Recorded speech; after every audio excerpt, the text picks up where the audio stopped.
Good evening. On behalf of the Commission on Presidential Debates, I am pleased to welcome you to this first presidential debate of the 1988 campaign. I'm Jim Lara of the McNeil-Lara NewsHour. My colleagues on the panel are John Mashik of the Atlanta Journal-Constitution, Ann Grower of the Orlando Sentinel, and Peter Jennings of ABC News. For the next 90 minutes, we will be questioning the candidates for President of the United States following a format designed and agreed to by representatives of the two candidates. The candidates are Vice President George Bush, the Republican nominee, Governor Michael Dukakis, the Democratic nominee.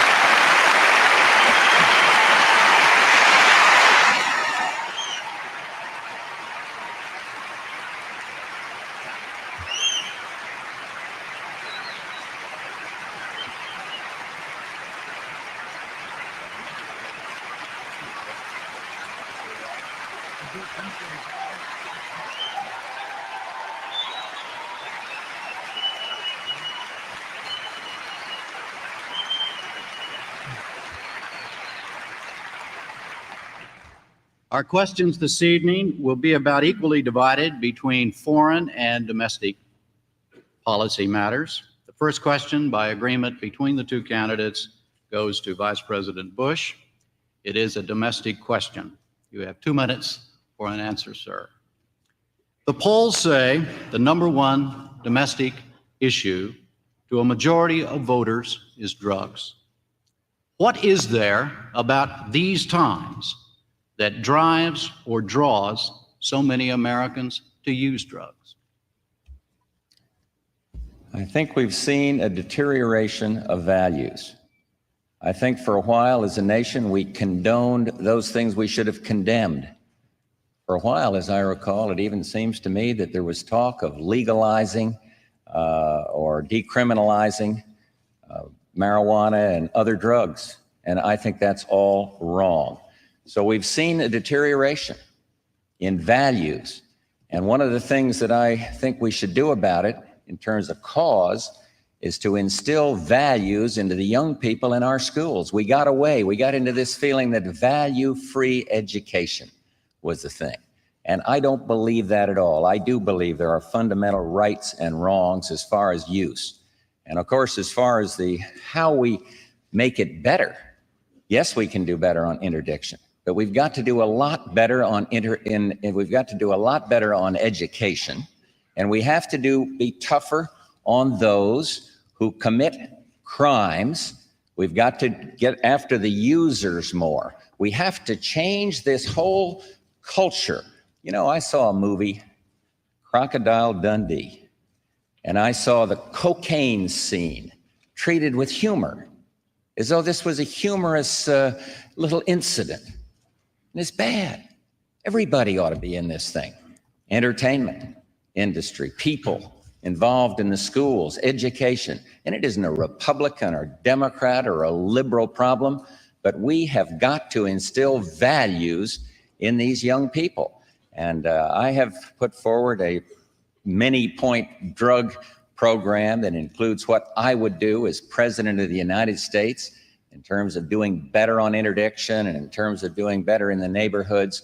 But I think we're all in this together. And my plea to the American people is values in the schools. Governor, you have 1 minute to respond. I agree with Mr. Bush that values are important. But it's important that our leaders demonstrate those values from the top. That means those of us who are elected to positions of political leadership have to reflect those values ourselves. Here we are with a government that's been dealing with a drug-running Panamanian dictator. We've been dealing with him. He's been dealing drugs to our kids, and governors like me and others have been trying to deal with the consequences. I remember being in a high school in my own state as we were organizing something we call the Governor's Alliance Against Drugs, and a young 16-year-old girl coming up to me, desperate, addicted, dependent, saying, "Governor, I need help." We're providing that young woman with help. But I want to be a president of the United States who makes sure that we never again do business with a drug-running Panamanian dictator, that we never again funnel aid to the Contras who convicted drug dealers. Values begin at the top, in the White House. Those are the values I want to bring to the presidency and to the White House beginning in January of 1989. Governor, a follow-up question. You have 2 minutes to answer it. Are you suggesting, sir, that President Reagan is one of the causes of the drug problem in this country? I'm saying that those of us who are elected to positions of political leadership, Jim, have a special responsibility, not only to come up with programs, and I have outlined and detailed a very important, very strong program of enforcement as well as drug education and prevention. And Mr. Bush is right. The two go hand in hand. But if our government itself is doing business with people who we know are engaged in drug profiteering and drug trafficking, if we don't understand that that sends out a very, very bad message to our young people, and it's a little difficult for me to understand just how we can reach out to that youngster that I talked about and to young people like her all over the country and say to them, we want to help you. Now, I've outlined in great detail a program for being tough on enforcement at home and abroad, doubling the number of drug enforcement agents, having a hemispheric summit soon after the 20th of January when we bring our democratic neighbors and allies together here in this hemisphere and go to work together. But we also have to take demand seriously. You know, we have 5% of the world's population in this country. We're consuming 50% of the world's cocaine. And in my state, I'm proud to say we've organized a drug education and prevention program which the Federal Drug Enforcement Administration says is a model for the country. We're helping youngsters. We're reaching out to them. And we're beginning with drug education and prevention beginning in the early elementary grades in every elementary school in our state. And that's the kind of effort we need in every elementary school in the United States of America. And we've got to begin early in the first, second, and third grade before our youngsters begin to experiment with these very, very dangerous substances. I guess the question I would ask of Mr. Bush is how we instill those values, how we create this environment for the drug-free schools that we want in this country. If he or representatives of the administration are either dealing with and involving people like Noriega in our foreign policy or don't pursue that connection in a way that makes it possible for us to cut it off and to be an example to our kids all over this country. A minute to rebut, Mr. Vice President. Well, the other day, my opponent was given a briefing by the CIA. I asked for and received the same briefing. I am very careful in public life about dealing with classified information, and what I'm about to say is unclassified. 7 administrations were dealing with Mr. Noriega. It was the Reagan-Bush administration that brought this man to justice. And as the governor of Massachusetts knows, there was no evidence that Mr. Noriega was involved in drugs, no hard evidence until we indicted him. And so I think it's about time we get this Noriega matter in perspective. Panama is a friendly country. I went down there and talked to the president of Panama about cleaning up their money laundering. And Mr. Noriega was there, but there was no evidence at that time. And when the evidence was there, we indicted him, and we want to bring him to justice. And so call off all those pickets out there that are trying to tear down 7 different administrations. All right. The next question will be asked by John Mashik. It goes to Governor Dukakis, and you will have 2 minutes to answer. Governor Dukakis, another troublesome issue for voters this year is the bulging federal deficit. In a Dukakis administration, you say taxes will be raised only as a last resort. Would you identify for us then, please, 3 specific programs that you are willing to cut to bring that deficit down?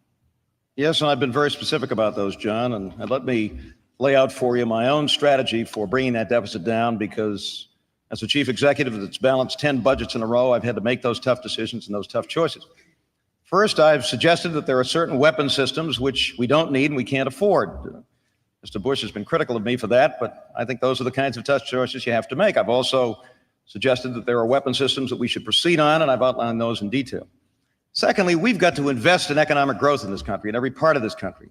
Building that kind of growth expands revenues and helps to bring down that deficit. Thirdly, we have to bring interest rates down, and we will as we come up with a good, solid plan with the Congress for bringing that deficit down. And finally, we've got to go out there and collect billions and billions of dollars in taxes owed that aren't being paid in this country. It's very unfair to the average taxpayer who pays his taxes and pays them on time to permit these monies to go uncollected. I've also suggested that on the domestic side, there are areas where we can make some cuts.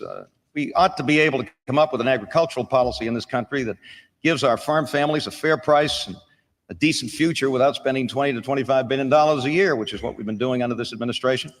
We can help people to live better lives and at the same time save money by helping hundreds of thousands of families on welfare to get off of welfare and to become productive citizens again. The thing I don't understand about Mr. Bush's approach to this is how he could possibly be serious about bringing that deficit down, given what he says he wants to do. Seems to want to spend a great deal of money on just about every weapon system. He says he's against new taxes, although he's broken that pledge at least 3 times in the last year that I know of. He wants to give the wealthiest taxpayers in this country a 5-year, $40 billion tax break. And he also wants to spend a lot of money on additional programs. If he keeps this up, he's going to be the Joe Azuzu of American politics. But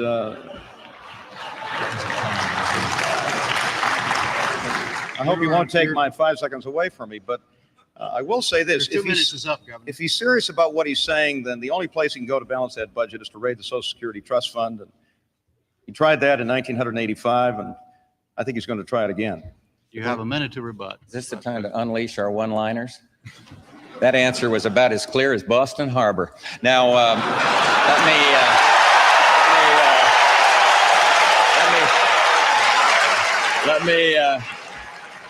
let me help the governor.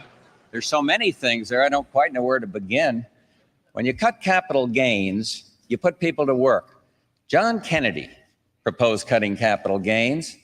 Paul Tsongas, a liberal senator from Massachusetts, said, the dumbest thing I did was to oppose the capital gains cut. It's not going to cost the government money. It's going to increase revenues to the federal government, and it's going to create jobs.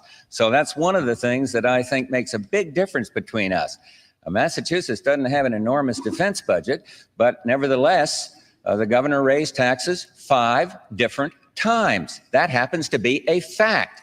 And so let's kind of stay on the issue. And I have made a specific proposal for what I call a flexible freeze. And it permits, economists on the East Coast and West think it's good, it permits the president to sort out the priorities, and we continue to grow because I will not raise taxes.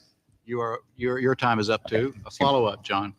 Mr. Vice President, you have vowed not to raise taxes of any kind during your administration. And at the same time, you've proposed this capital gains cut. You've proposed more incentive breaks for the oil industry. Mm-hmm. You've suggested new spending programs. And even some Republicans say the flexible freeze you just spoke about will hardly make a dent in the deficit. Is the deficit no longer really a concern of yours, the Republican Party, or the taxpayers? I think it's the Republican Party and my concern to bring it down. And presidential leadership that I want to provide in this area will bring it down. But we've got to get the Democrats' Congress under control. They do all the spending. They appropriate every dime and tell us how to spend every dime. I'd like to ask the governor to join me in getting for the president what 43 governors have, the line item veto. He has to operate in Massachusetts under a balanced budget proviso. I would like a balanced budget amendment. But the dynamics of the economy, we cut the taxes and revenues are up by 25% in 3 years. So the problem is, it's not that the working man is being taxed too little, or the person working out, the woman working in some factory being taxed too little. It is that we are continuing to spend too much. So my formula says grow at the rate of inflation, permit the president to set the priorities on where we do the spending. And remember, the federal deficit has come down $70 billion in 1 year in 1987. And this year, Congress is doing a little better in controlling the growth of spending. Spending was only up something like 4%. So it isn't that we're taking too little from the taxpayer. We're spending too much still. And the formula I've given you works. We put it through a good economic model. We've got good economists on the West Coast, Michael Boskin and Marty Feldstein up there, who's a very respected economist in the Massachusetts. And they agree that if we can do what I've said, we can get it down without going and socking the American taxpayer once again. And capital gains, one more point on that. Please, let's learn from history. A capital gains differential will increase jobs, increase risk-taking, increase revenues to the federal government. Governor, you have a minute to rebut. Well, I hope all of those Americans out there who are watching us, listening to us, and trying to make up their mind about which one of us ought to be president of the United States, listen to the Vice President very carefully. What he's proposing, after over $1 trillion in new debt, which has been added to the federal debt in the course of the past 8 years, an IOU that our children and grandchildren will be paying for years, is a tax cut for the wealthiest 1% of the people in this country, an average of about $30,000 that we're going to give to people making $200,000 a year. Why, that's more than the average teacher makes. We've had enough of that, ladies and gentlemen. We've run up more debt in the last 8 years than under all of the presidents from George Washington to Jimmy Carter combined. It's time for a chief executive who can make tough choices, can work with the Congress, can get that deficit down, and begin to build a strong fiscal foundation under this country. All right, the next question will be asked by Ann Grower, and it will go to the Vice President. You have 2 minutes to answer, sir. Mr. Vice President, you've said you want a kinder, gentler presidency, one that helps the less fortunate. Today, 37 million Americans, including many working families with aging parents and young children, cannot afford any health insurance but earn too much to qualify for Medicaid. What will you do to provide protection for them, and how will you pay for it? One thing I will not do is sock every business in the country and thus throw some people out of work. I want to keep this economic recovery going. More Americans at work today than at any time in history, a greater percentage of the workforce. What I will do is permit people to buy into Medicaid. I believe that's the answer. I am proud to have been part of an administration that passed the first catastrophic health bill. And in that, there's some Medicaid, some provisions that will be very helpful to the kind of people we're talking about here. But we've got to keep going forward without killing off the engine and throwing people out of work. So the answer lies, it seems to me, in full enforcement of the catastrophic program. It lies to me in flexibility in Medicaid so people at the lowest end can buy in there and get their needs covered. And then it also, I do not want to see us mandate across the board that every company has to do this, because I really think that marginal operators are going to go say, we can't make it. And I think then you're going to see that that people are put out of work. All these programs, and this costs on his was, I saw an estimate, I'd love to know what he thinks, $35–40 billion. And it seems to me that somebody pays that. There isn't any such thing as something free out there. Either gets passed along as increased prices, or it gets passed along by people being put out of work so the business can continue to compete. So I think we ought to do it in the Medicaid system. I think we ought to do it by full enforcement of the catastrophic health insurance. I think we ought to do it by everybody doing what they can do out of conscience. It's a terrible problem in terms of flexibility on private insurances. But I just don't want to mandate it and risk setting the recovery back. A rebuttal, Governor? But George, that's no answer.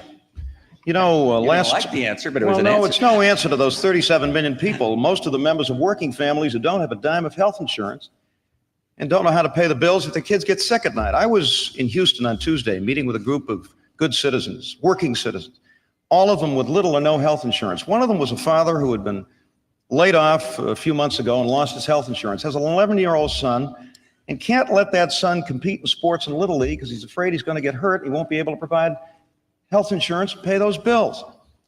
My state just became the only state in the nation to provide for universal health care, and we did it with the support of the business community and labor and the healthcare community and with virtually everybody in the state. The fact of the matter is that employers who today are insuring their employees are paying the freight because they're paying for those who aren't. And I think it's time that when you got a job in this country, it came with health insurance. That's the way we're going to provide basic health security for all of the citizens of this country of ours. Follow up, Ann? Yes. Since your Massachusetts health plan has been attacked by the Vice President and you have defended it in this way, I'd like to move on to perhaps one of the most costly medical catastrophes facing Americans today, and that is AIDS. At the end of September, the thousands of AIDS patients will lose their access to AZT, which is the only federally approved drug for treatment of the disease. And Now, I'd like to know, sir, if what your position is on extending that and what it is you think the government ought to be doing about making AZT and other drugs available to people who are suffering from this disease. Well, Ann, let me just say before I answer your question that I didn't know that the Vice President attacked our program in Massachusetts. I hope he hasn't, because it has won the support of a great many people all over the state, and I think it's a model for what I hope we can do across the country. But when I proposed my plan this past Tuesday, he or one of his spokesmen called it socialized medicine. The last time the Vice President used that phrase, I suspect he remembers it, don't you? It was in 1964, and that's what he called Medicare. Well, he was wrong then, and he's wrong now.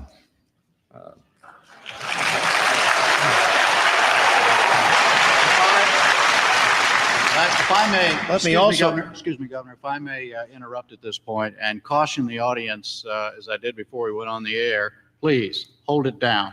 That's only you're only taking time away from your candidate when you do that. Governor, continue, please. let me say this about AIDS. It's the single most important public health crisis, the single most important public health emergency we've had in our lifetimes.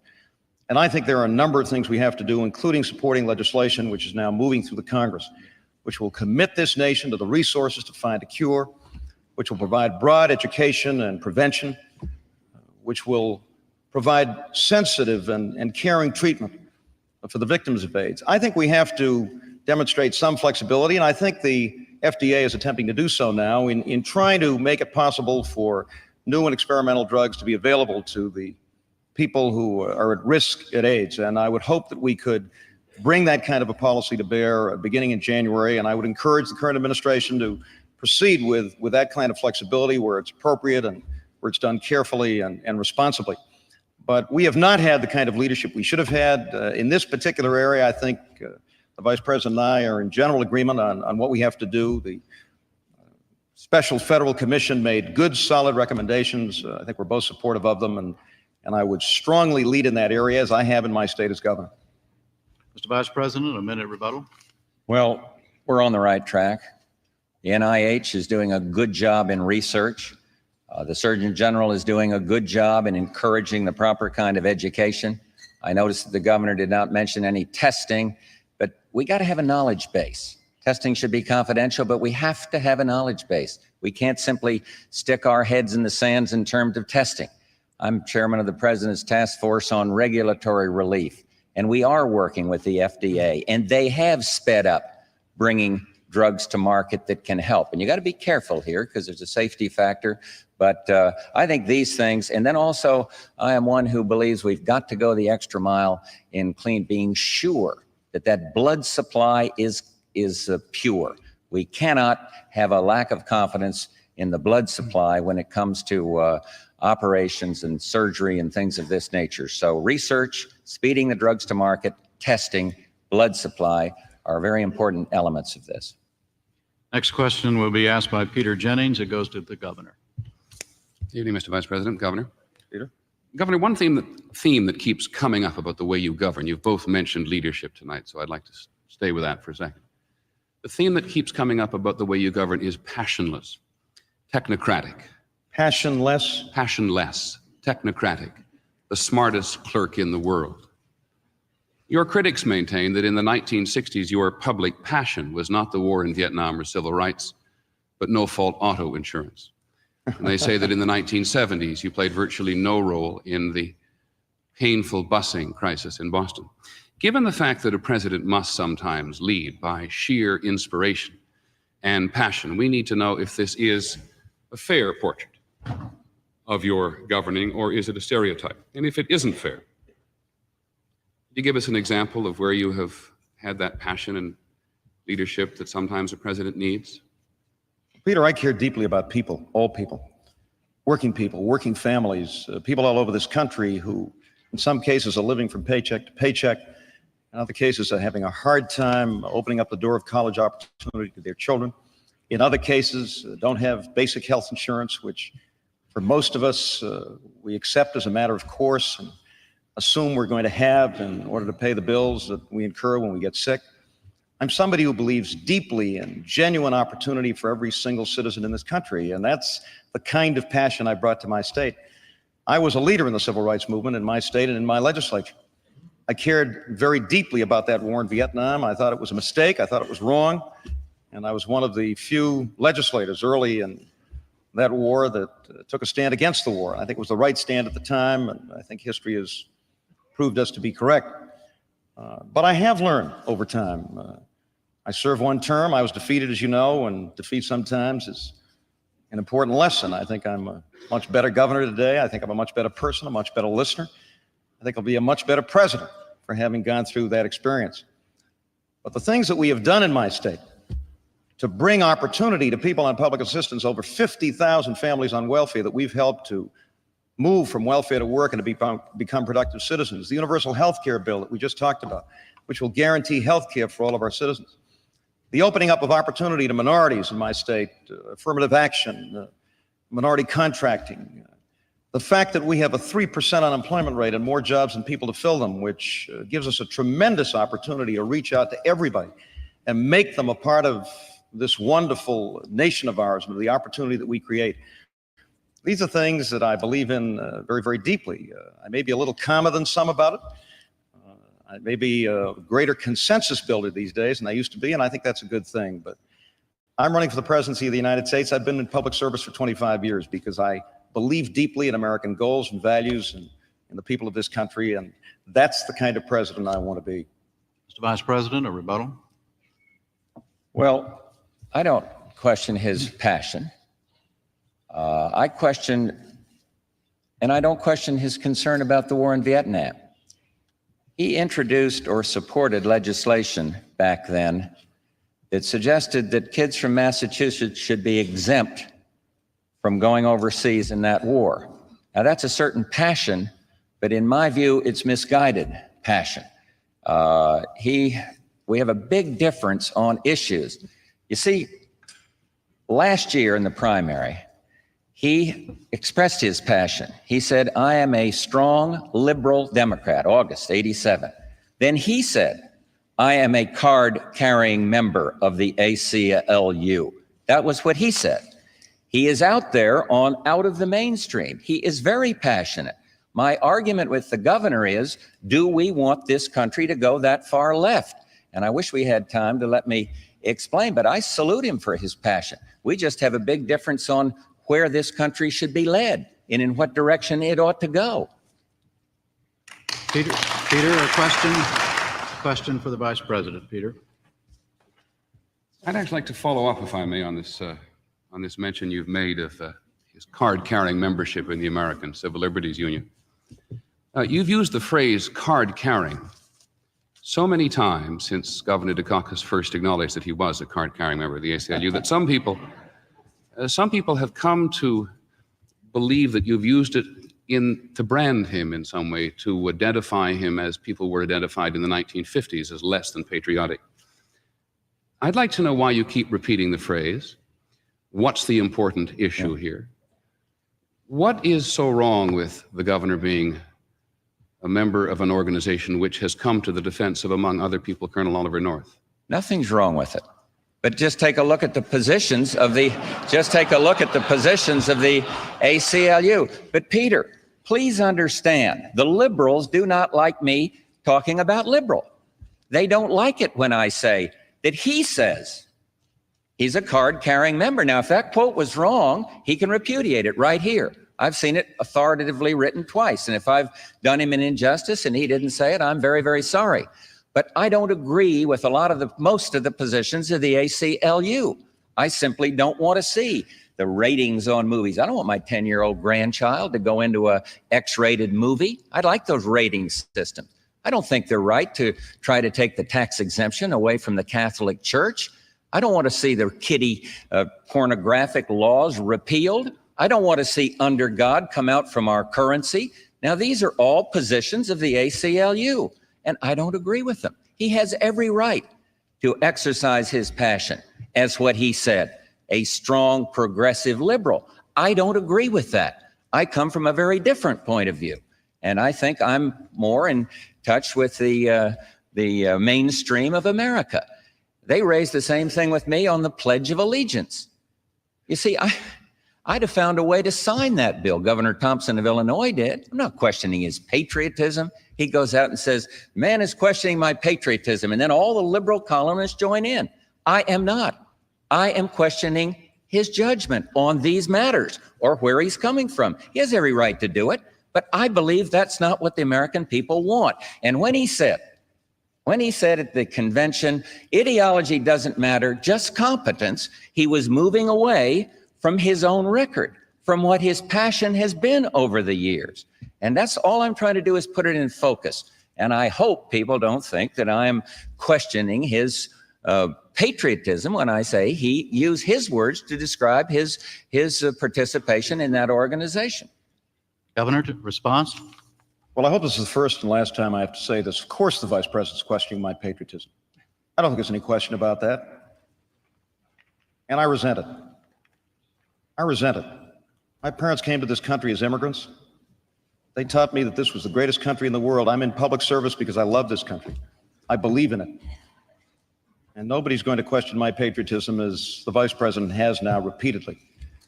The fact of the matter is that if the Pledge of Allegiance was the acid test of one's patriotism, Vice President's been the presiding officer in the United States Senate for the past 7.5 years. To the best of my knowledge, he's never once suggested that a session of the Senate begin with the Pledge of Allegiance. Mr. Bush, I don't question your patriotism. When you're attacked for your military record, I immediately said that it was inappropriate. It had no place in this campaign, and I rejected it. And I would hope that from this point on, we get to the issues that affect the vast majority of Americans: jobs, schools, healthcare, housing, the environment. Those are the concerns of the people that are watching us tonight, not labels that we attach to each other, questions about each other's patriotism and loyalty. Time is up. Governor, let's go now to John Mashik again. Question for the Vice President. Mr. Vice President, in a debate during the Republican primaries, you said most of the nation's homeless are suffering from mental illness, an assertion immediately challenged by one of your rivals. Estimates of the homeless range from a low of 250,000 by the government to around 3 million, including working families and their children. What commitment are you willing to make tonight to this voiceless segment of our society? I want to see the McKinney Act fully funded. I believe that that would help in terms of shelter. I want to see, when I talked at our convention about 1,000 points of light, I was talking about the enormous numbers of shelters and organizations that help. The governor's wife, been very active in the homeless. My campaign chairman, Secretary Jim Baker's wife. This isn't government. These are people that care, that are trying to give of themselves. The government has a role. It is to fully fund the McKinney Act. There are certain Army bases that the Act calls for that can be used in certain cases to shelter people when it's rough. And so I think that we're on the right track. I don't see this, incidentally, as a Democrat or Republican or a liberal or conservative idea. I see an involvement by 1,000 points of light. I see the funding that is required, and I hope the Congress will fully fund this bill. They gave it a great deal of conscience and a great deal of work, and we're on the right track on this one. But, look, mental, that was a little overstated. I'd say around 30%. And I think maybe we could look back over our shoulders and wonder whether it was right to let all those mental patients out. Maybe we need to do a better job in mental clinics to help them, because there is a major problem there. A lot of them are mentally sick. We've got to attend to them. But fully, my short-range answer is fully fund that McKinney Act. Governor, a response.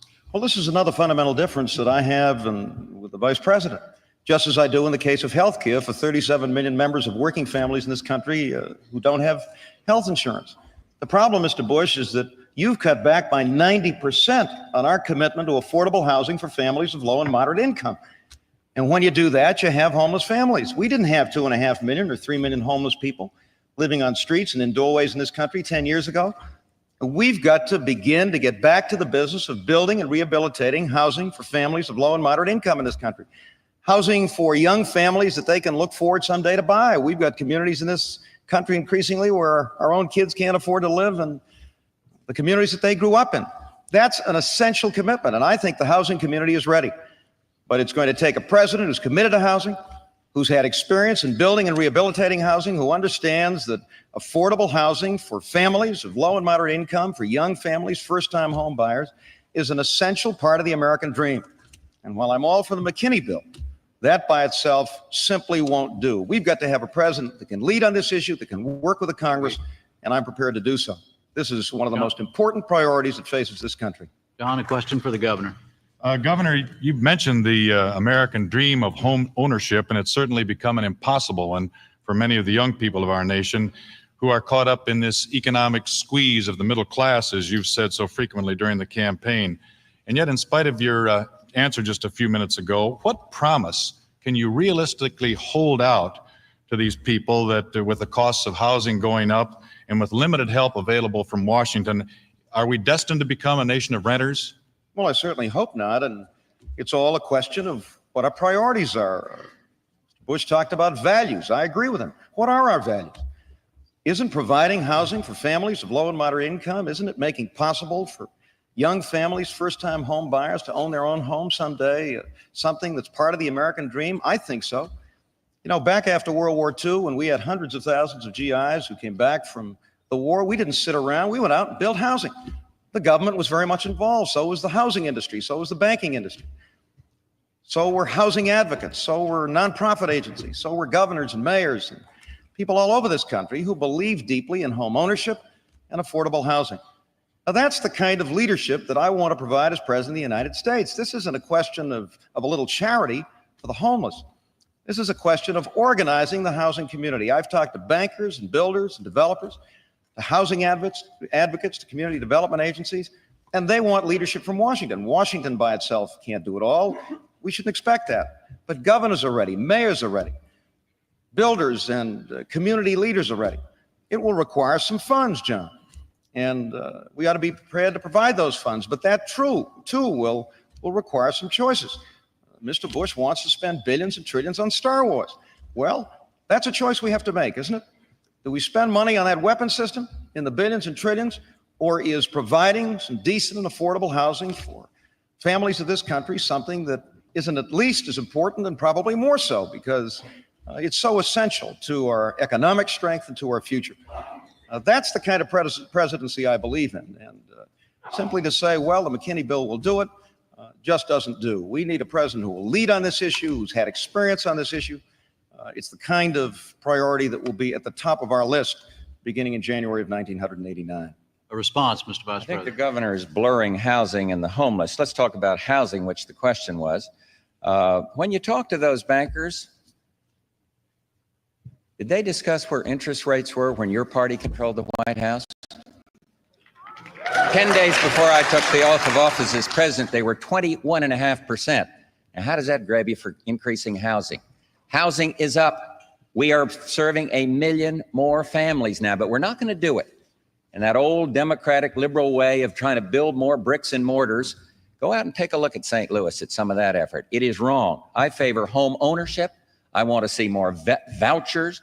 I want to see tenant control of some of these projects, and I want to keep the interest rates down. They're half now of what they were when we came into office, and with my policy of getting this deficit under control, they'll be a lot less. But if we spend and spend and spend, that is going to wrap up the housing market, and we'll go right back to the days of the misery index and malaise that President Reagan and I have overcome. Thank God for the United States on that one.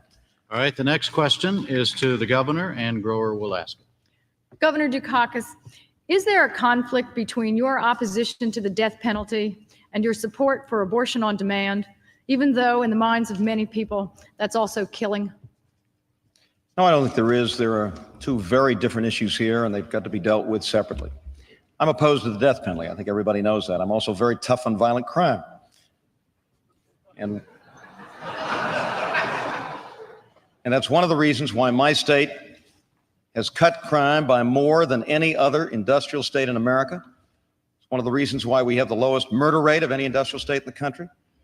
It's one of the reasons why we have a drug education and prevention program that is reaching out and helping youngsters all over our state, the kind of thing I want to do as President of the United States. You know, the vice president says he wants to impose the death penalty on drug traffickers, and yet his administration has a federal furlough program, which is one of the most permissive in the country, and which gave last year 7,000 furloughs to drug traffickers and drug pushers, the same people that he says he now wants to execute. The issue of abortion is a very difficult issue, one that I think we all have to wrestle with. We have to come to terms with. I don't favor abortion. I don't think it's a good thing. I don't think most people do. The question is, who makes the decision? And I think it has to be the woman, in the exercise of her own conscience and religious beliefs, that makes that decision. Response, Mr. Vice President. Well, the Massachusetts furlough program was unique. It was the only one in the nation that furloughed murderers who had not served enough time to be eligible for parole. The federal program doesn't do that. No other state programs do that. And therefore, and I favor the death penalty. I know it's tough and honest people can disagree, but when a narcotics wrapped up guy goes in and murders a police officer, I think they ought to pay with their life. And I do believe it would be inhibiting. And so I am not going to furlough men like Willie Horton, and I would meet with the victims of his last escapade, the rape and the brutalization of the family down there in Maryland. Maryland would not extradite Willie Horton, the man who was furloughed, the murderer, because they didn't want him to be furloughed again. And so we have a fundamental difference on this one. And I think most people know my position on the sanctity of life. I favor adoption. I do not favor abortion. Question for the Vice President, Ann. Yes, Mr. Vice President, I'd like to stay with abortion for just a moment, if I might. Over the years, you have expressed several positions while opposing nearly all forms of government payment for it. You now say that you support abortion only in cases of rape, incest, or threat to a mother's life, and you also support a constitutional amendment that, if ratified, would outlaw most abortions. But if abortions were to become illegal again, do you think that the women who defy the law and have them anyway, as they did before it was okayed by the Supreme Court, and the doctors who perform them should go to jail?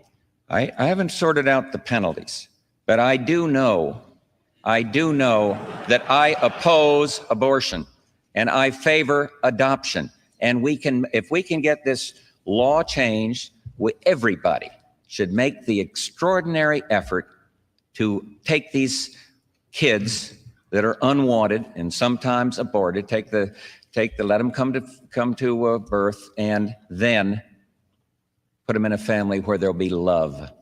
And you see, yes, my position has evolved, and it's continuing to evolve, and it's evolving in favor of life.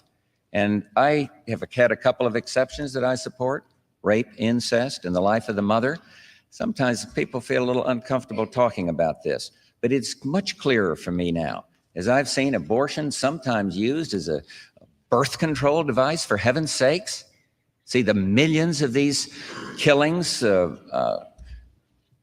accumulate, and this is one where you can have an honest difference of opinion. We certainly do, but no, I'm for the sanctity of life. And once that illegality is established, then we can come to grips with the penalty side. And of course, there's got to be some penalties to enforce the law, whatever they may be. Governor? Well, I think what the vice president is saying is that he's prepared to brand a woman a criminal for making this decision. As simple as that. I don't think it's enough to come before the American people who are watching us tonight and say, well, I haven't sorted it out. This is a very, very difficult and a fundamental decision that all of us have to make. And what he is saying, if I understand him correctly, is that he's prepared to brand a woman a criminal for making this choice. I just said, I think that's, no, let me finish, please. Yeah, sure. Let me simply say that I think it has to be the woman in the exercise of her own conscience and religious beliefs that makes that decision. I think that's the right approach, the right decision, and I would hope by this time that Mr. Bush had sorted out this issue and come to terms with it, as I have. I respect his right to disagree with me, but I think it's important that we have a position, and we take it, and we state it to the American people. Peter Jennings, a question for the Vice President. Mr. Vice President, I'm struck by your discussion of women and the sanctity of life, and it leads me to recall your own phrase that you are haunted by the lives which children in our inner cities live. And certainly the evidence is compelling. There's an explosion of single-parent families. And by any measure, these single-parent families, many with unwanted children, are the source of poverty, school dropouts, crime, which many people in the inner city simply feel is out of control.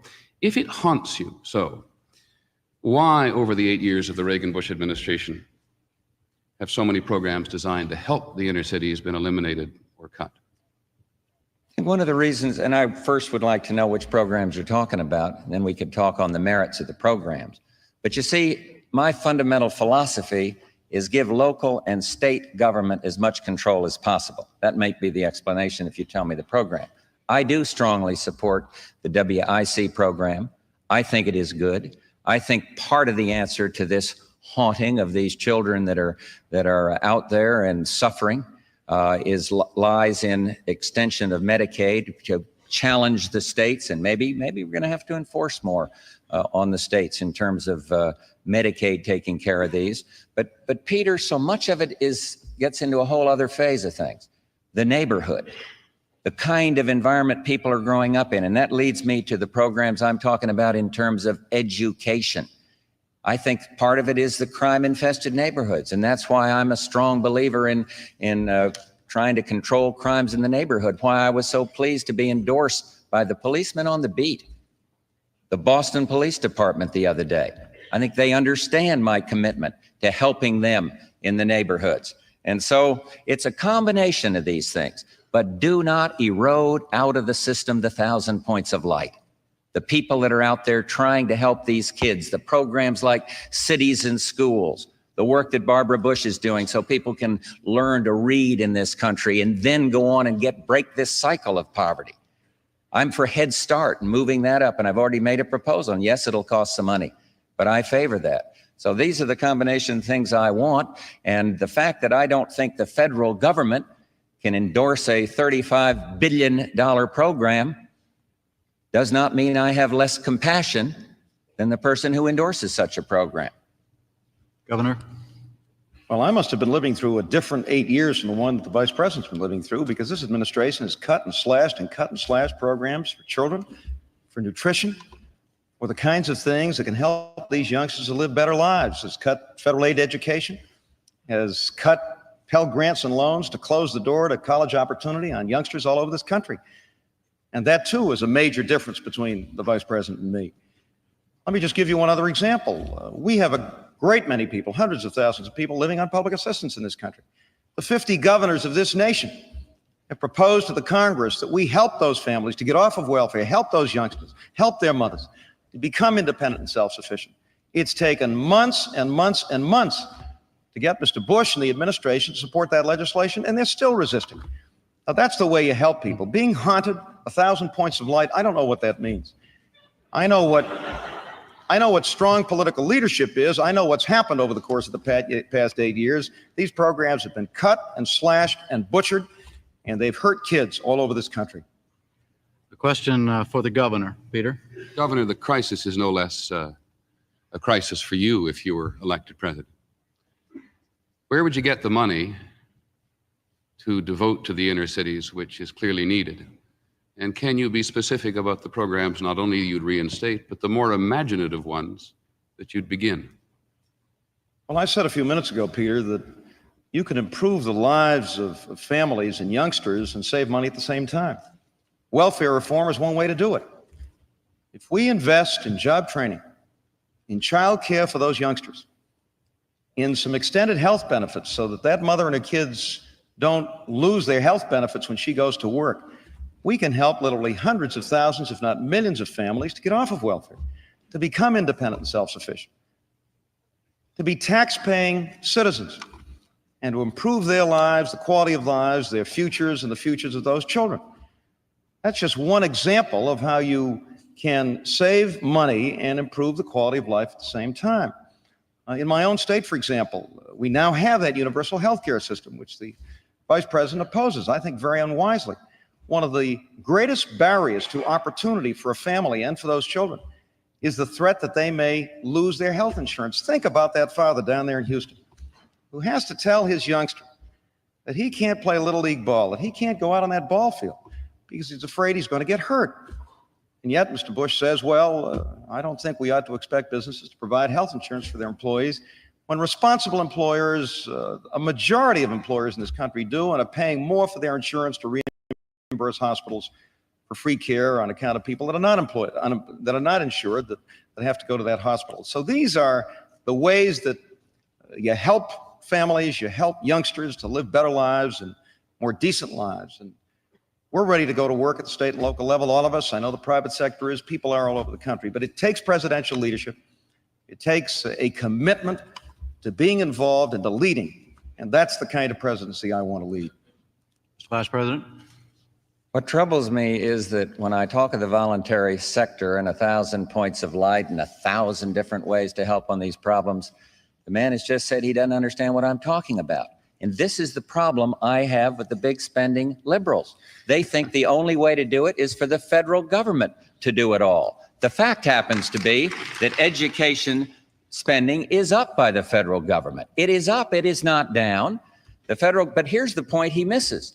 The federal government spends 7% of the total money on education, and the rest of the state governments and local governments and the 1,000 points of light, and I'm talking about private schools and private church schools and things of this nature, are putting up 93%.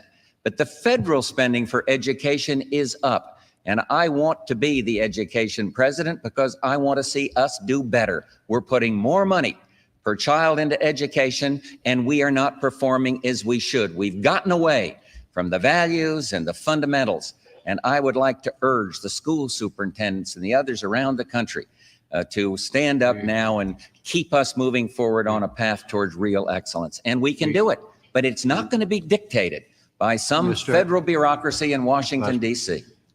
All right, let's move now to some questions on foreign and national security policy. John Mashik will ask the first question of the governor. Governor, the Vice President continually refers to your lack of experience, weakness, naivete on foreign policy and national security matters. He says you are prepared to eliminate weapon systems that will result in the unilateral disarmament of this country. Is that true? Of course not. Of course, that's a charge that's always made against any governor who runs for the presidency. I think it was one of the things Mr. Bush said about Mr. Reagan back in 1980. Remember that, George? And yet some of our finest presidents, some of our strongest international leaders were governors. Franklin Roosevelt, Woodrow Wilson, Theodore Roosevelt. It's not the amount of time you spend in Washington. It's not the length of your resume. It's your strength. It's your values. It's the quality of the people you pick. It's your understanding of the forces of change that are sweeping the world and whether or not you're in a position to provide leadership to make those forces of change work for us and not against us. Vice President has a long resume, but it didn't stop him from endorsing the sale of arms to the Ayatollah. And we now know that he was not out of the loop. He was in meeting after meeting after meeting, listening to Secretary Shultz and Secretary Weinberger opposing that, and yet he supported it. His experience didn't prevent him from participating or involving or in some way being involved in the relationship between this government and Mr. Noriega and drug trafficking in Panama. He went to the Philippines in the early 80s and commended Ferdinand Marcos for his commitment to democracy.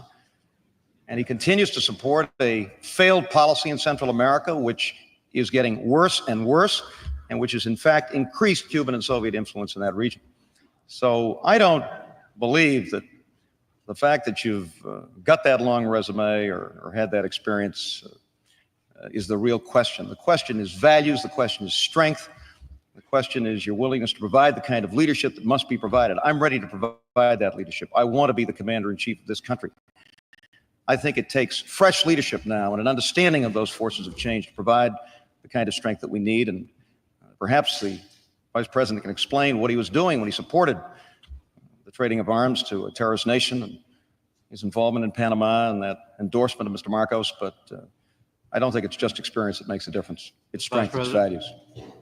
Well, I thought the question was about defense. The governor was for a nuclear freeze that would have locked in 1,000 Soviet intermediate nuclear force weapons and 0 for the West. And because we didn't listen to the freeze advocates and strengthen the defenses of this country, we now have the first arms control agreement in the nuclear age. Now we're sitting down and talking to the Soviets about strategic arms, and he wants to do away with the midget man and the MX, the modernization of our nuclear capability. That is not the way you deal with the Soviets. I've met Mr. Gorbachev, met Mr. Shevardnadze, and talked substance with him the other day. These people are tough, but now we have a chance if we have the experience and know how to handle it. But please do not go back to the days when the military was as weak as they could be, when the morale was down, and when we were the laughing stock around the world. And now we are back because we have strengthened the defenses of this country. And believe me, I don't want to see us return to those days. As to Ferdinand Marcos, he isn't there anymore. It was under our administration that Mrs. Aquino came in. But I'll tell you what I was thinking of. I flew a combat mission. My last one was over Manila. And he was down there fighting against imperialism. And he had just lifted martial law. And he had just called for new elections. And all of those things happened because the Philippines do crave democracy. And he becomes corrupt, out he goes. Mr. Vice President, your time is up. John, a question for the Vice President. Mr. Vice President, the governor has suggested that you've never met a weapons system that you didn't like or want. Are you prepared to tell the voters one system in this time of tight budgetary restraints and problems at the Pentagon that you'd be willing to cut or even eliminate that wouldn't endanger national security? I don't think it's a question of eliminating. I can tell him some I'm against. A6F, for example, DVOD, and I can go on and on. Minuteman III penetration systems. I mean, there's plenty of them that I oppose. But what I am not going to do when we are negotiating with the Soviet Union, sitting down talking to Mr. Gorbachev about how we achieve a 50% reduction in our strategic weapons, I'm not going to give away a couple of aces in that very tough card game. I'm simply not going to do that. And under me, when I lead this country, the Secretary of Defense is going to have to make the choices between how we protect the survivability of our nuclear weapons. We are going to make some changes and some tough choices before we go to deployment on the Midget Man missile or on the Minute Man, whatever it is. We're going to have to, the MX, we're going to have to do that. It's Christmas.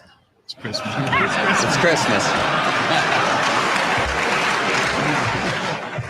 Wouldn't it be nice to be perfect? Wouldn't it be nice to be the Iceman so you never make a mistake? My answer is do not make these unilateral cuts. And everybody now realizes that peace through strength works. And so this is where I have a big difference. Of course, we're going to have to make some determination on this, and we're going to have to make it on conventional forces. But now we've got a very good concept called competitive strategies. We will do what we do best. It's a strategy that we've been working on for a couple of years. It is going to take us to much better advantage in conventional forces. I know this. We have serious financial problems in this country. We've piled up over $1 trillion in debt. And the next president of the United States is going to have to make some choices. Mr. Bush wants to spend billions on Star Wars. He apparently wants to spend billions on the MX on railroad cars, a weapon system we don't need and can't afford. I thought the administration was opposed to the Midget Man. I thought the administration was at the negotiating table in Geneva suggesting that we ban mobile missile systems entirely. But those are the choices the next president of the United States is going to have to make.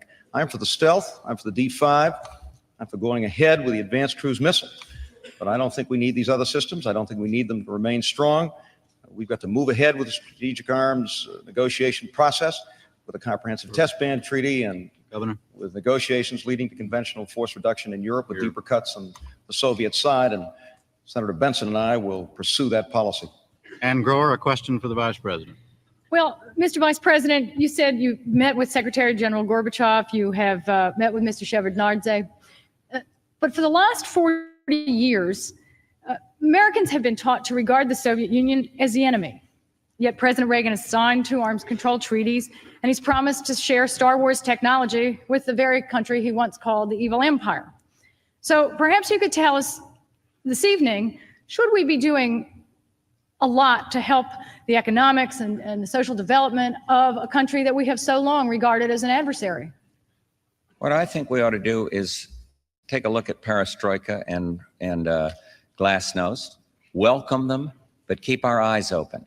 Be cautious, because the Soviet change is not fully established yet. Yes, I think it's fine to do business with them, but I don't want to see us exporting our highly sensitive national security-oriented technology to the Soviet Union.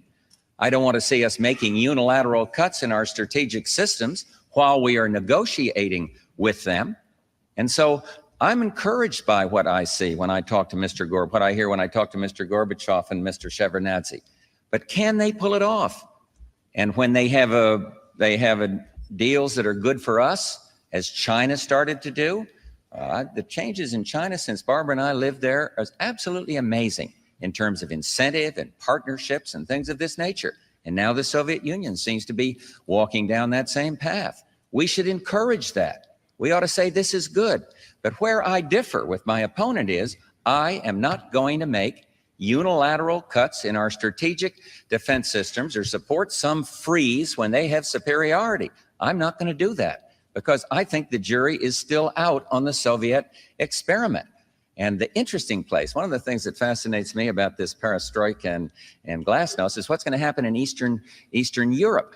You see the turmoil in Poland today. And I think we have enormous opportunity for trade. I don't want to go back to the Carter grain embargo on the Soviets. We are once again reliable suppliers, and I would never use food as a political tool like our predecessors did.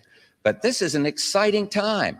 But all I'm suggesting is let's not be naive in dealing with the Soviets and make a lot of unilateral cuts, hoping against hope that they will match our bid. Look at the INF Treaty. And if we haven't learned from the negotiating history on that, we'll never learn. The freeze people were wrong. The Reagan-Bush administration was right. Excuse me.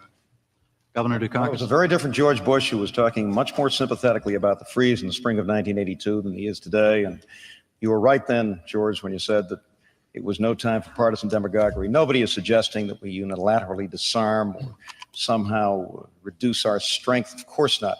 What we're talking about is a combination of a strong and effective and credible nuclear deterrent, strong, well-equipped, well-trained, well-maintained conventional forces, and at the same time, a willingness to move forward steadily, thoughtfully, cautiously. We have serious differences with the Soviet Union. We have very fundamental differences about human rights, democracy, and in our basic system, our basic view of human beings and of what life is all about. But there are opportunities there now. Senator Benson and I have a plan for the 1990s and beyond. Mr. Bush and Mr. Quayle do not. And we want to pursue that plan in a way which will bring down the level of nuclear armament, will build a more stable and a more peaceful world, and we can do so while making choices here at home. Let's not forget that our national security and our economic security go hand in hand. We cannot be strong militarily when we're teeter-tottering on top of a mountain of debt which has been created in the past 8 years.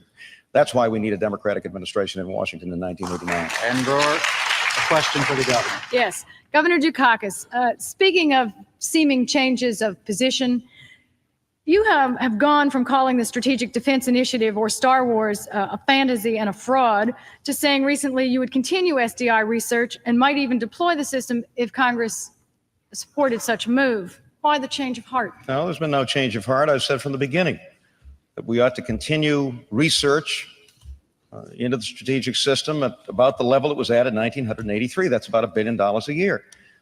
But I don't know of any reputable scientists who believe that this system, at least as originally conceived, could possibly work. This notion of some kind of a astrodome over ourselves that could protect us from enemy attack makes real sense. And as a matter of fact, the system that the administration is now talking about is very different from the one that was originally proposed in 1983.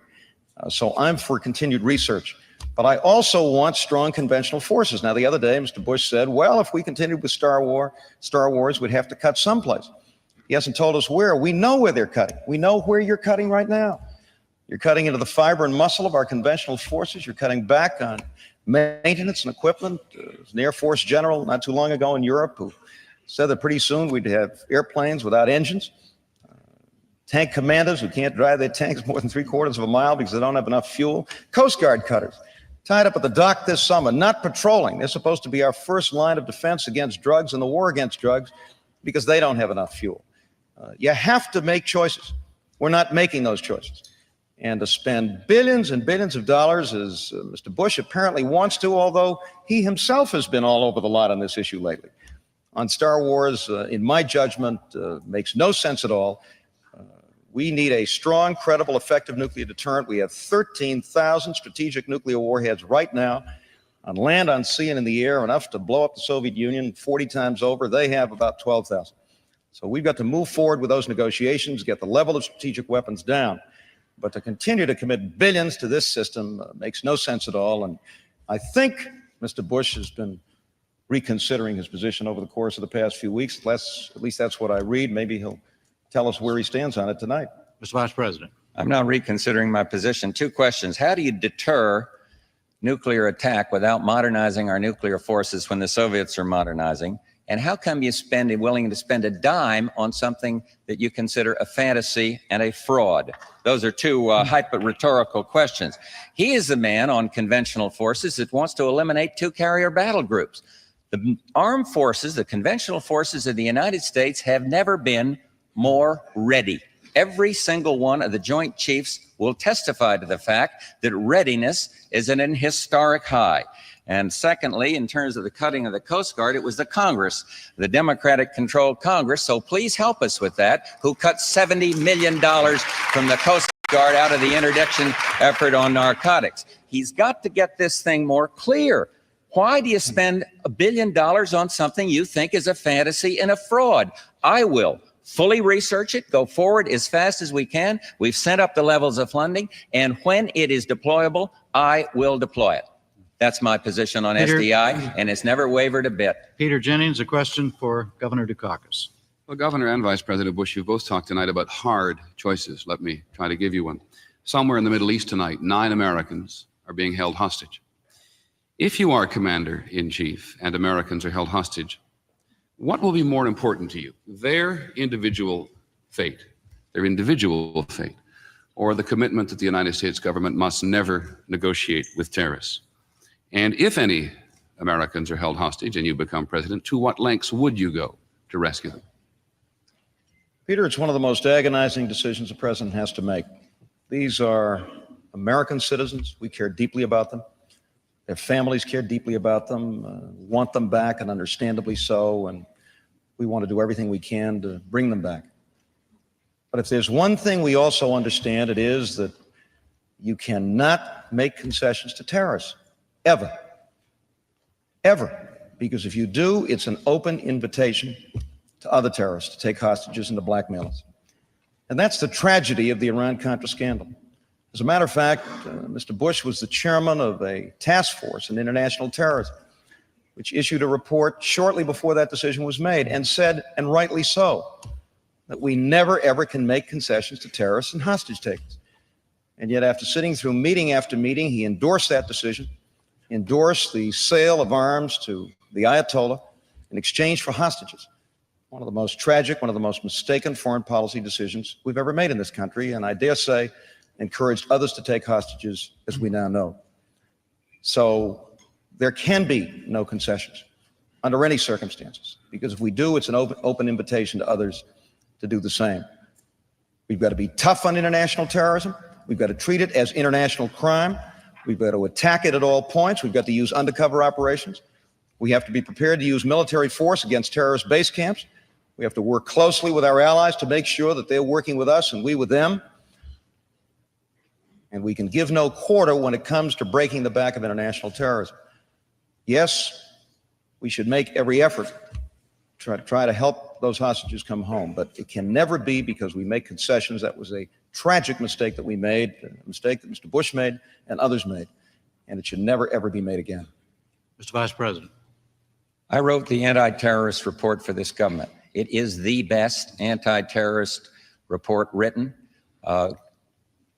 Yes, we shouldn't trade arms for hostages, but we have made vast improvements in our anti-terrorism. Now, it's fine to say that sometimes you have to hit base camps, but when the president saw the state-sponsored fingerprints of Muammar Gaddafi on the loss of American life, he hit Libya. And my opponent was unwilling to support that action. And since that action, terrorist action, against the United States citizens have gone down. And I have long ago said I supported the president on this other matter, and I've said mistakes were made. Clearly, nobody's going to think the president started out thinking he was going to trade arms for hostages. That is a very serious charge against the president. That matter's been thoroughly looked into. But the point is, sometimes the action has to be taken by the federal government. And when we took action, it had a favorable response. Question for the Vice President, Peter. It seems perhaps a good subject, Mr. Vice President, on which to make the point that you've campaigned vigorously as part of a leadership team. But so far, you won't tell the American people in considerable measure what advice you gave the president on issues including the sale of arms to Iran and what should have been done about the hostages.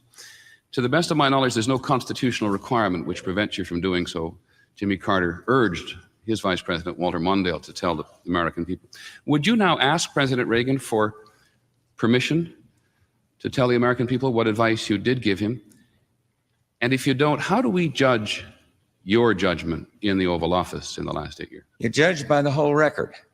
You're judged by the entire record. Are we closer to peace? Are we doing better in anti-terrorism? Should we have listened to my opponent who wanted to send the UN into the Persian Gulf? Or in spite of the mistakes of the past, are we doing better there? How is our credibility with the GCC countries on the western side of the Gulf? Is Iran talking to Iraq about peace? You judge on the record. Are the Soviets coming out of Afghanistan? How does it look in a program he called phony, or some one of these marvelous Boston adjectives up there, and about Angola? Now we have a chance. Now, several Bostonians don't like it, but the rest of the country will understand. Now we have a chance. Now we have a chance. Now we have a chance. And so I think that I'd leave it right there and say that you judge on the whole record. And let me say this. All he can talk about, he goes around ranting about Noriega. Now, I've told you what the intelligence briefing he received said about that. He can talk about Iran-Contra, and I'll make a deal with you. I will take all the blame for those two incidents if you give me half the credit for all the good things that have happened in world peace since Ronald Reagan and I took over from the Carter administration. And Peter, I still have a couple of minutes left, and there is a different principle here on confidence. Sorry, Mr. Vice President. It's only on yellow here. Wait a minute. Come on. Sorry, I'm wrong. Go ahead. My apologies. Come on, Jim. You said nobody's perfect. I said I wasn't perfect. Okay. I thought you were. Where was I? My apologies. 25th of December, Mr. Vice President. I agree. Where was I? I finished. Governor. He can have another 10 seconds if he wants, Jim. No, go, yes, sir. Go Okay. ahead. All Go right. ahead. All right. Governor, you have a minute to respond. Well, the matter of judgment is very important. And I think it's important to understand what happened here. A report on international terrorism chaired by the Vice President was released and made some very specific recommendations about how to deal with terrorism. They were ignored. The Vice President ignored them. Says mistakes were made, very serious mistakes in judgment were made. He says, well, let's concede that the administration has been doing business with Noriega, has made him a part of our foreign policy, and has been funneling aid to the Contras who convicted drug dealers. I think those are very, very serious questions of judgment, which those of you who are watching us here tonight have a right to judge and review. We're not going to make those kinds of mistakes. You cannot make concessions to terrorists. If you do, you invite the taking of more hostages. That's a basic principle. It was ignored in that case, and it was a very, very serious mistake of judgment. Go to a question from John Mashik. It goes to the Vice President. Mr. Vice President, Democrats and even some Republicans are still expressing reservations about the qualifications and credentials of Senator Dan Quayle of Indiana, your chosen running mate, to be a heartbeat away from the presidency. What do you see in him that others do not?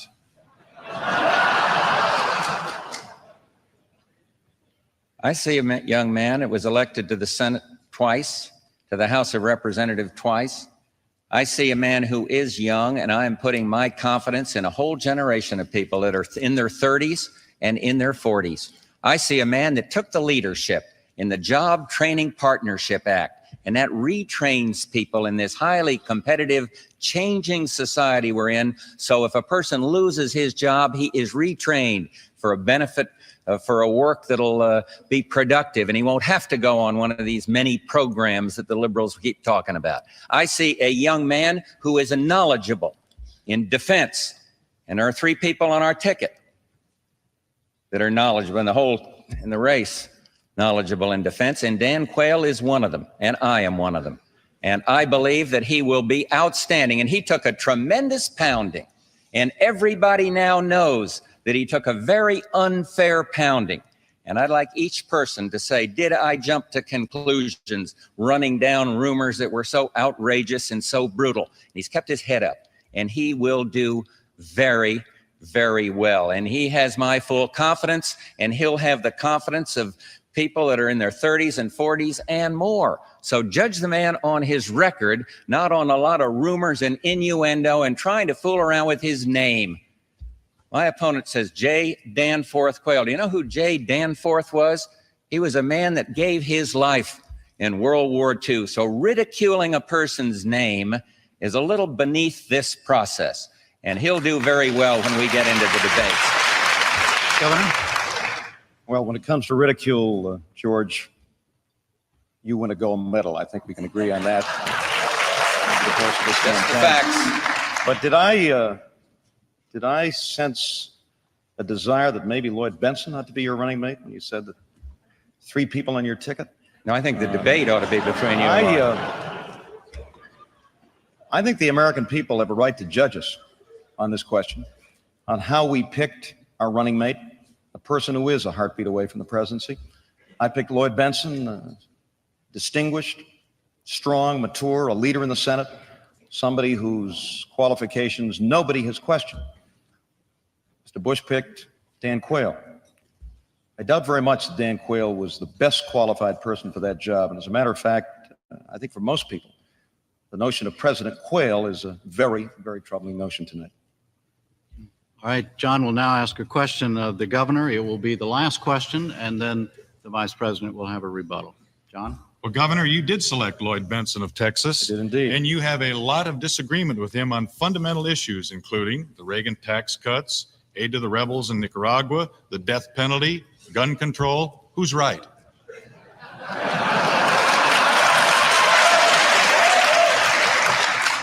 Well, John, I'm a man that's been a chief executive for 10 years. I've picked a lot of people. I've picked cabinets. I've named judges.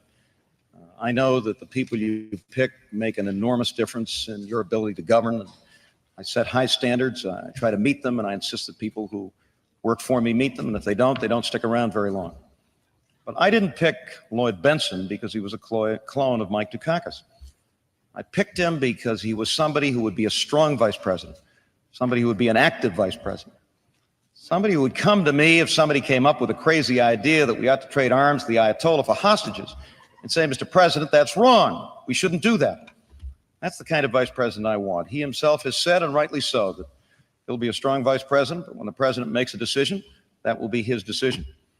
I'm very, very proud of that choice, and I didn't pick him because he agreed with me on everything. You know, Sam Rayburn once said that if 2 people agree on everything, then only 1 person is doing the thinking.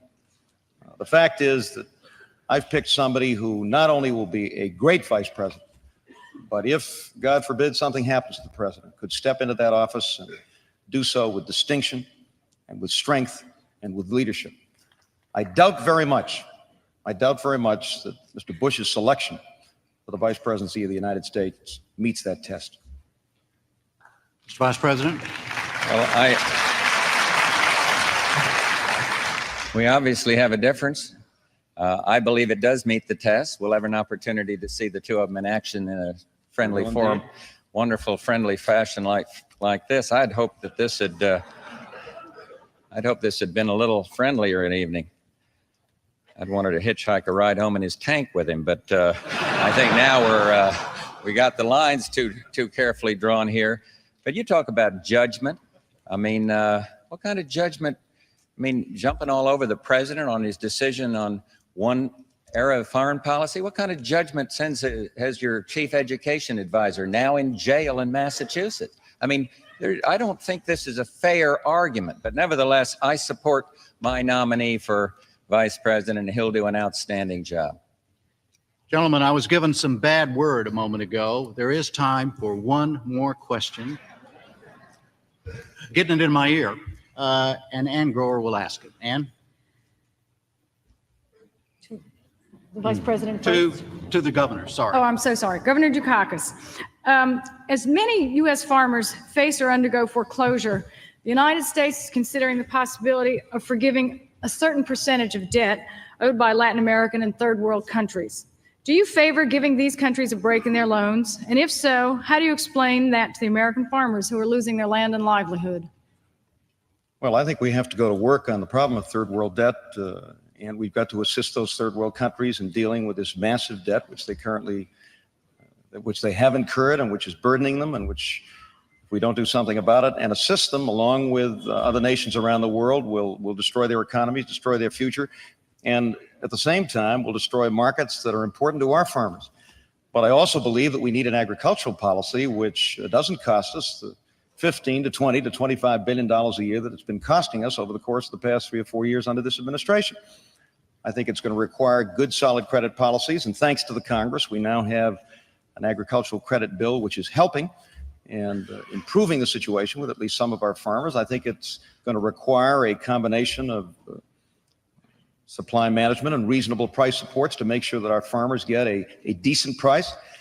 And I think it also is going to require an administration that understands that there are tremendous opportunities out there for the development of new uses for agricultural products, new uses which can help us to clean up our environment at the same time. Biodegradable plastic, gasohol, which the Vice President himself has been involved in, road de-ices made from corn products. I mean, there are enormous opportunities out there to expand markets and to build a strong future for our farmers. But I don't think there's anything mutually exclusive or contradictory about building a strong farm economy in this country and assisting our family farms and providing a good, strong future for rural communities and for rural America, and at the same time working on third world debt. As a matter of fact, Mexico itself is one of our biggest agricultural customers. So in the sense that we can work to help Mexico rebuild and expand and deal with its very serious economic problems, we help our farmers at the same time. Mr. Vice President. I oppose supply management and production controls. I support the Farm Bill, the 85 Farm Bill, and its spending is moving in the right direction. I want to expand our markets abroad, and that's why I've called for that first economic summit to be on agriculture. I will not go back to the way the Democrats did it and use food as a political weapon and throw a grain embargo on the farmers in this country. I want to see rural redevelopment, and I have been out front in favor of alternate sources of energy, and one of them is gasohol, and comes from using your corn, and I think we can do better in terms of biodegradables for a lot of products. So I'm optimistic about the agricultural economy. In terms of the third world, I support the Baker Plan. I want to see market economies spring up all around the world, and to the degree they do, we are succeeding. And I don't want to see the banks let off the hook. I would oppose that, but I think we're on the right track in agriculture, and I am very, very encouraged. But let's not go back to that, what they call supply management and production control. That'll simply price us out of the international market. Let's try to expand our markets abroad. All right, that really is the end. Now let's go to closing statements. They will be 2 minutes each in duration by agreement. Vice President Bush goes first, Governor Dukakis second. Mr. Vice President. I talked in New Orleans about a gentler and kinder nation, and I've made specific proposals on education and the environment, on ethics, on energy, and on how we do better in battling crime in our country. But there are two main focal points of this election: opportunity and peace. I want to keep this expansion going. Yes, we want change, but we are the change. I am the change. I don't want to go back to malaise and misery index. And so opportunity, keep America at work. The best poverty program is a job with dignity in the private sector. And in terms of peace, we are on the right track. We've achieved an arms control agreement that our critics thought was never possible, and I want to build on it. I want to see us finalize that START agreement, and I want to be the one to finally lead the world to banishing chemical and biological weapons. I want to see asymmetrical reductions in conventional forces. And then it gets down to a question of values. We've had a chance to spell out our differences on the Pledge of Allegiance here tonight and on tough sentencing of drug kingpins and this kind of thing. I do favor the death penalty. We've got a wide array of differences on those. But in the final analysis, person goes into that voting booth, they're going to say, who has the values I believe in? Who has the experience that we trust? Who has the integrity and the stability to get the job done? My fellow Americans, I am that man, and I ask for your support. Thank you very much.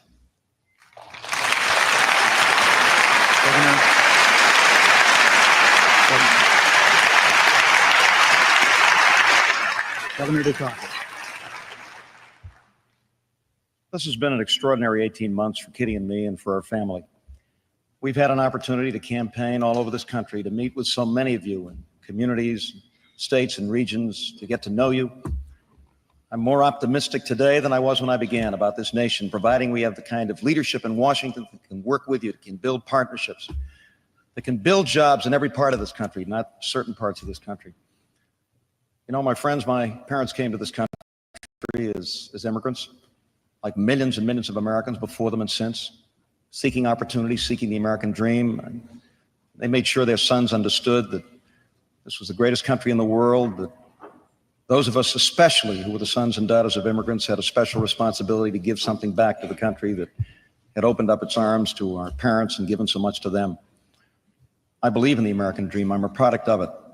And I want to help that dream come true for every single citizen in this land, with a good job at good wages, with good schools in every part of this country, in every community in this country, with decent and affordable housing that our people can buy and own and live in, so that we end the shame of homelessness in America, with decent and affordable health care for all working families.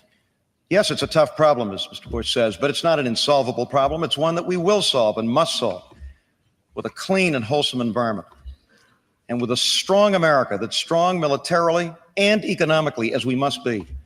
An America that provides strong international leadership because we're true to our values. We have an opportunity working together to build that future, to build a better America, to build a best America. Because the best America doesn't hide, we compete. The best America doesn't waste, we invest. The best America doesn't leave some of its citizens behind, we bring everybody along. And the best America is not behind us. The best America is yet to come. Thank you very much for listening.